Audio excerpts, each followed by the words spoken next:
Hello. Marienburg is the greatest port city in the Old World, a trading centre for the civilised nations of men, elf, and dwarf. Like much of Warhammer lore, the details of this magnificent city have changed and evolved over time. So when was it first created, and by whom? How was it first conceived? How was it first written? And why did it change at all? I'm Jordan, this is Jordan Sorcery, and today we're charting the development history of Marienburg.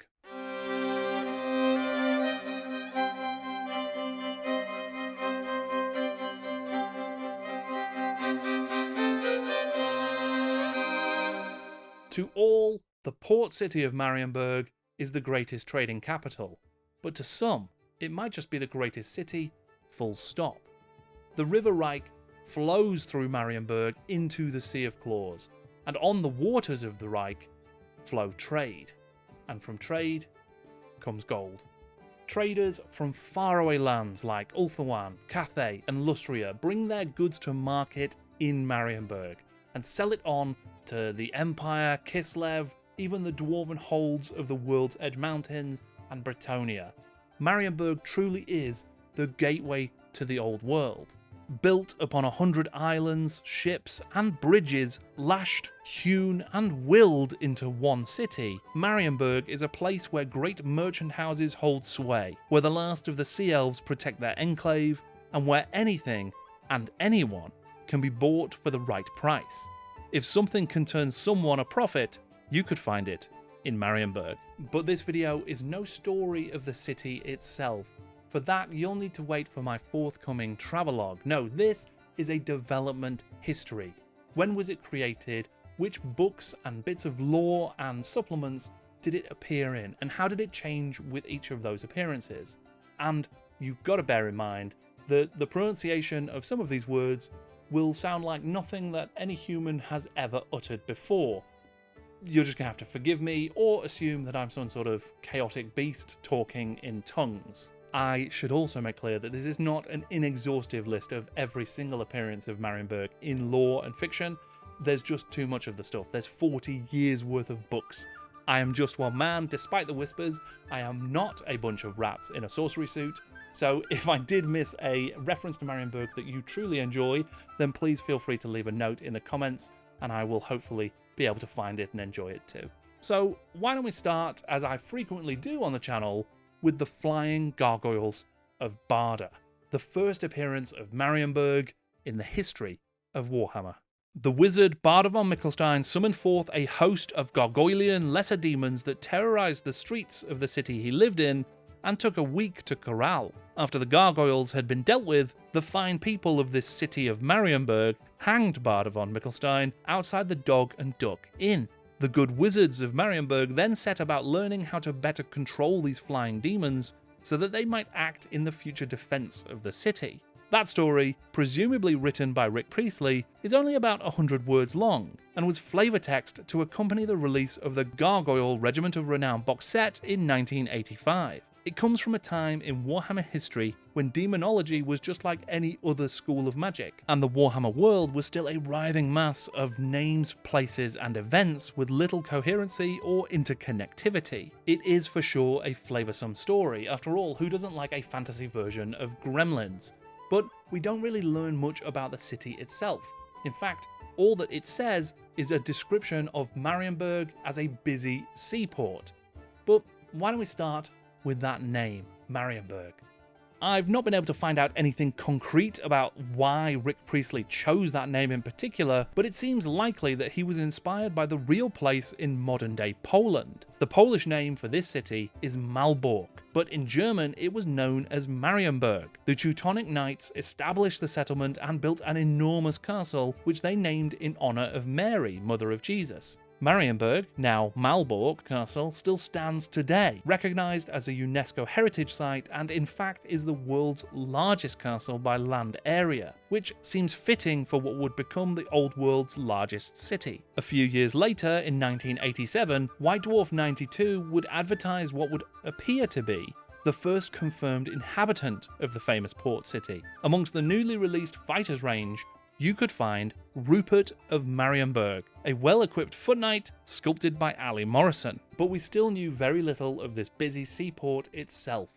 But between 1989 and 1991, White Dwarf would change all of that. From White Dwarf 42 to 47, there had been an interesting experiment. Writer Daniel Collerton provided a scenario for Dungeons & Dragons that was also a 6-part guide to an entire city, Irillion. This independent city was a centre for trade between empires, and had grown rich from its taxes and the guile of its people. Though that's largely where the similarities end, it seems likely that the undertaking to construct a complete AD&D city in the pages of White Dwarf was considered enough of a success that something similar should be tried a little closer to home. Warhammer Fantasy Roleplay would get an independent trading city of its own. A series of articles, primarily written by Graham Davis, were featured in 8 issues scattered between White Dwarf 118 and 135. Each issue would highlight key locations in the city, along with notable or just plain fun NPCs, and all with the intention of letting players use this new city of Marienburg in games of fantasy roleplay. These articles were impressive in scope, with detailed descriptions of the NPCs and their locations, floor plans, story seeds, character quotations, and evocative imagery throughout. Detailed in the articles were famous locations like the massive sewer dock, the heart of Marienburg, where trading vessels were loaded and unloaded by the hundreds every day, along with the best inn in the city, the Pelican's Perch, and the capitalist playground of the Export-Import Exchange. That first issue firmly established the position of Marienburg as on the mouth of the River Reich, and it told the story of the earliest settlers in the area, an exclave of sea elves who established a fortress city by the name of... And I'm actually going to dub the name in, because otherwise I'm going to have to do another 100 takes of this. Sith Rionask Namishathir, also known as the Fortress of the Star Gem on the Sandy Coast. In those days, the elves and the dwarves were perhaps a little bit more reasonable to each other, and soon a dwarf settlement sprung up next to the fortress. Dwarven engineering allowed for the building of a mammoth seawall encircling the entire river mouth, protecting the settlements from the ravages of the Sea of Claws. In time, the elves and the dwarfs went to war with one another, and the settlements were destroyed. Eventually, the men of the Old World would resettle this same land, building on top of the ruined foundations of the old CL fortress. Over the next few centuries, the natural gifts of the surrounding location would be a boon to Marienburg, so called as it was founded by Marius the Fenwolf. From Marienburg, the River Reich flowed deep into the Old World, and it became a key artery for trade to the peoples of the Empire, Bretonnia, and beyond. It didn't take long for the merchants and guilders of Marienburg to become enormously wealthy, and after generations of political maneuvering, the rich guilders of Marienburg bought the city's freedom from the Empire itself.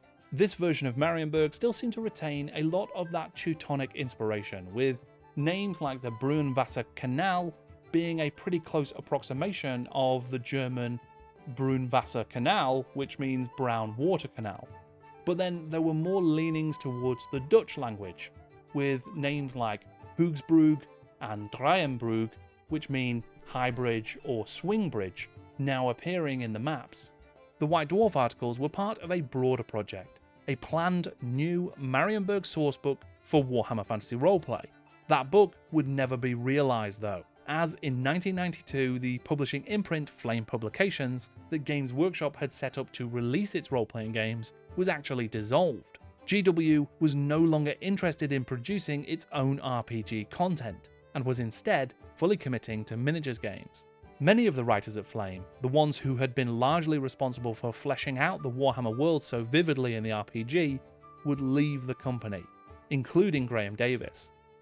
With Flame gone, the Marienburg sourcebook and any completed contents, concepts, or ideas were seemingly consigned to the darkest corners of the Warhammer vaults. A few years later though, a company called Hogshead would take over publishing rights for Warhammer Fantasy Roleplay, and they would have access to material published in White Dwarf and any of the sourcebooks that had been released for the game by Flame.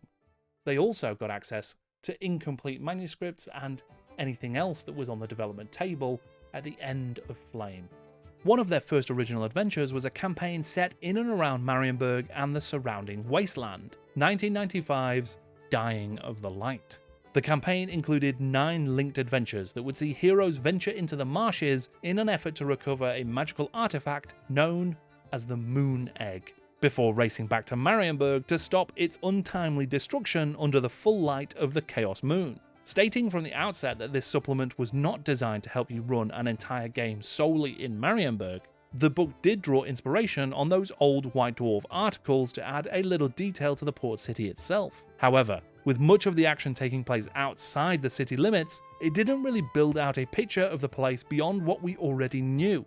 The cover of the book was also a bit of an oddity, with John Blanche's panoramic view of the city port of Traps, Carre, from Steve Jackson's Sorcery series, being recycled as an image of the canals of Marienburg. Although these two cities do differ in character considerably, they do at least share the waterways, bridges, and stylings of John Blanche. One of the scenarios in Dying of the Light was written by Anthony Reagan, a games designer who had worked with Graham Davis to develop the White Dwarf articles about Marienburg, and he was pretty soon going to spend a whole lot more time in the Great Port City.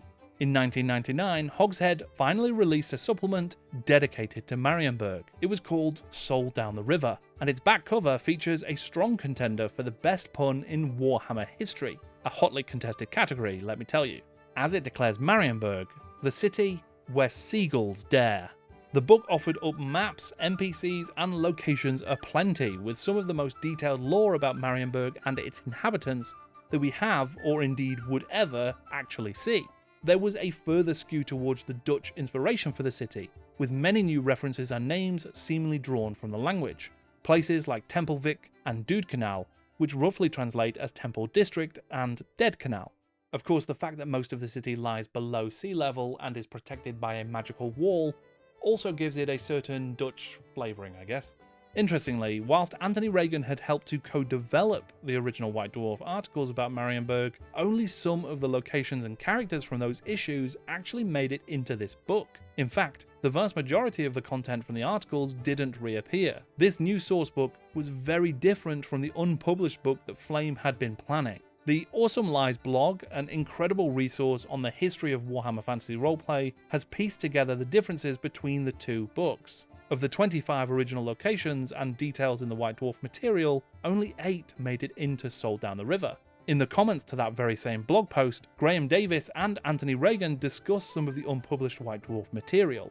As much of the lost material from the Flame Marienburg book as could be recovered was reassembled as part of a project by Paul Adler and Mike Congreve at Black Industries.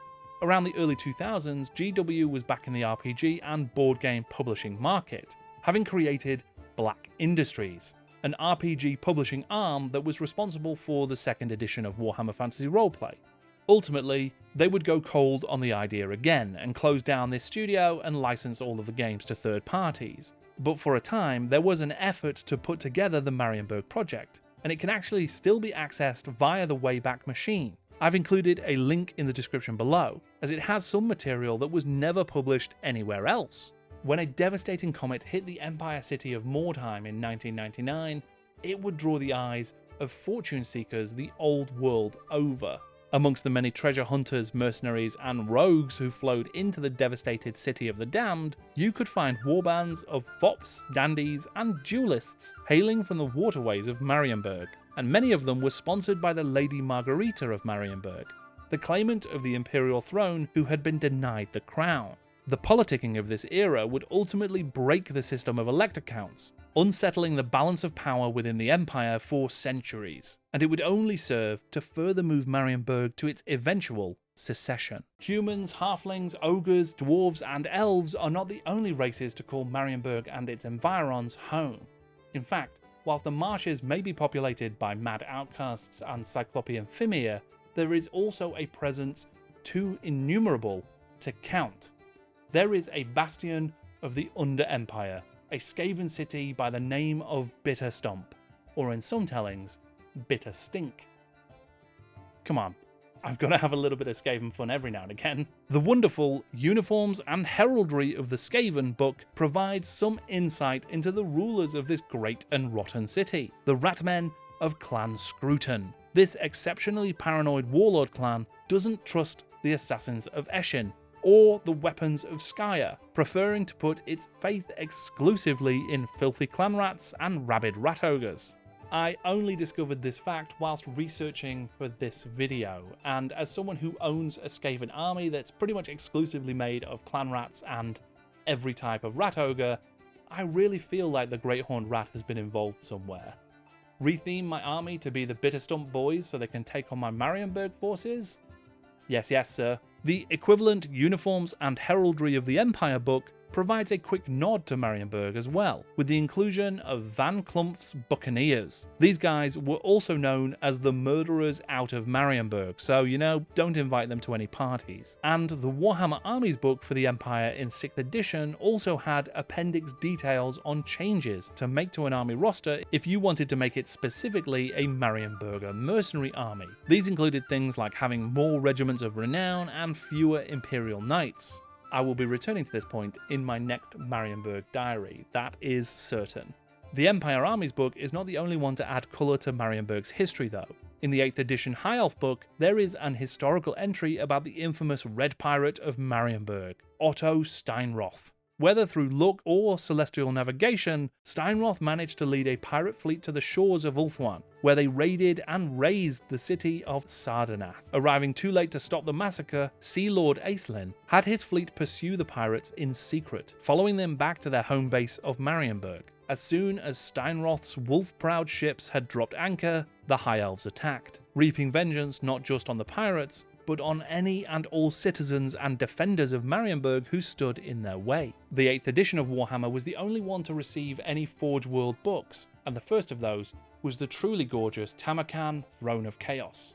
Whilst the book includes lore and scenarios to help you chart the progress of the titular grot-bag Tamarkan as he circumnavigates the Empire to invade it from below, there is also a range of new Empire units introduced to help the defenders of Man hold back the Dark Tide. Amongst them are the Manan's Blades, a unit of mercenary swordsmen who really don't seem like the nicest folk. And perhaps more impressive is the absurd majesty of the Marienburg class landship, taking the basic principles of the steam tank and shoving them onto an old boat, which is then stuck on wheels. It's exactly the kind of engineering logic that I have come to love and expect from the wild inventors of the Warhammer world. Perfect. Amongst other stories set against the backdrop of the city, Black Library released A Murder in Marienburg by David Bishop in 2007.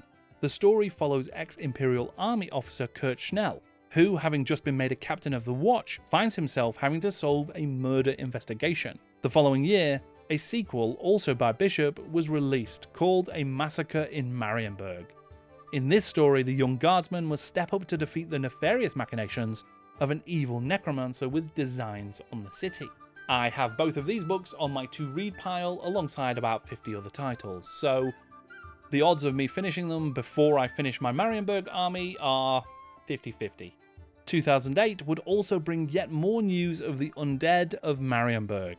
If you were to believe the stories told in the 7th edition Vampire Count's army book, you would think that there was a criminal under-empire in Marienburg that was like none other before it, ruled over by the mysterious Master of Shadows. This enterprise is said to eclipse even that of the greatest criminal minds of Marienburg. This so-called Shadow Master makes moves masked by moves masked by moves. Allegedly, he is a vampire by the name of Count Munvard, and he has an army of zombies poised to take over the city. But that's only if you believe in such tall tales. Brilliant Black Library author Josh Reynolds would also add to the stories of Marienburg with his series of shorts featuring the Knights of Manan, an order dedicated to the powerful sea god. Initially published in the Hammer and Bolter anthologies, these shorts include everything from shark monsters to pirate zombies to marsh monsters. Another order of Marienburger knights who seem to worship Manan are the Templar Marines, mentioned in a story by Sandy Mitchell called The Man Who Stabbed Luther Van Groot. The short-lived mobile game Warhammer Odyssey also featured Marienburg as a key questing location, and there were some exciting Bergian visuals to feast on. As well as the stretches of Suidok and the streets of the city, there was also key art of the Marienburg-class landship. There have even been some pretty impressive Marienburg-based mods for Total War Warhammer as well. In 2015, Marienburg's Stand was the title of a short story written by David Geimer, released as part of the End Times. It seems an invading Nurgle force led by Glotkin would threaten the city. But if I don't read it, it didn't happen, so I guess we'll never know. And with that ignominious passing, I think it's time for us to, for now, end our trawl through the history of Marienburg. I think that this city represents one of the things that I like most about Warhammer and any kind of shared fiction, really, and that is the idea that someone came up with something cool and someone else came along and expanded it and built on it and did some really interesting things with it, took it in new directions, added things. Other people came in later on and changed and morphed and evolved it. It's really a fun thing to see. All of these creators, these writers, designers, artists, picking up these different toys and playing with them in different ways to bring different things to the fore or fade things into the background to add new flavors and aspects to it. And then I, as the end user, get to choose the things that I really like. I get to draw out the stories and the elements, the locations and the characters that I really want to spend time with, that I want to be part of my version of Marienburg. There's no true canon here. There's no real version of this city. Is the one where Barda summoned his gargoyles the same as the one that was written for White Dwarf, for the articles that never made it into a final publication from Flame? Is that the same as the one that Sold by the River told us about? Is that the same as the one that we've seen in the video games and in the end times? It's different in each of those different interpretations, but all of it together gives a collective feeling of this place. And I find that super, super inspiring. And I'm inspired by the fact that so many other people were inspired by it and they added their own stamp to it. And that's one of the things that I love most about this hobby that we call Warhammer. We get to play with the same box of toys as all of these fantastic creators have played with. And then we get to add our own things to it. We get to put stuff into that toy box as well so that other people can use it. All of these inspirations and ideas and fun bits of lore that we create and the adventures and the scenarios and the war, the battles that we fight, all of that stuff just contributes to our collective understanding of this place. And we get to just feed from it. It's great. It's a fantastic part of the hobby. It's great. I hope that you've enjoyed this development history of Marienburg. I've certainly found loads of little nuggets of inspiration and ideas that I'm going to incorporate into my new Marienburg Empire army that I'm building. I'm going to be releasing part 2 of my Marienburg diaries quite soon, so if you've not watched part 1, then you can do so here, and you can join me on my journey to creating a Marienburg inspired army that's going to have lots of lore and interesting stories associated with it that I'm going to tell through the channel and through some fiction as well. I'll also be releasing soon my travelogue journey through Marienburg here on the channel, so keep an eye out for that. Until then, thank you very much for watching. I am Jordan, and this is Jordan Sorcery.